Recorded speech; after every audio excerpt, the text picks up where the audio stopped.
वित्त मंत्री अमित शाह रविवार को अहमदाबाद की साइंस सिटी में हो रहे गुजरात स्टेट सहकारी संघ कार्यक्रम में शामिल हुए हैं। यहां उन्होंने सहकारी समितियों को अध्यक्षों और किसानों से यहां बातचीत की है। अमित शाह ने कहा कि वर्ष 2025 को अंतर्राष्ट्रीय सहकारिता वर्ष के रूप में मनाने का निर्णय किया गया है। इसकी शुरुआत भारत से हुई है।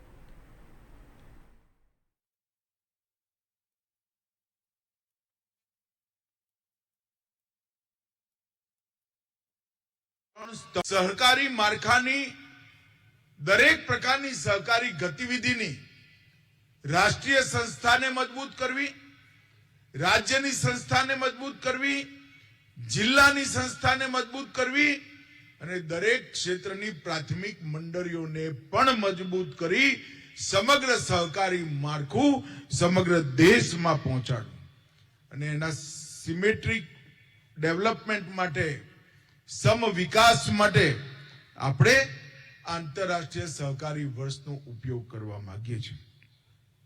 આ આખું અભિયાન 3 સ્તંભો પર આધારિત છે। સહકારિતાને શાસનની મુખ્ય ધારાનો હિસ્સો બનાવો,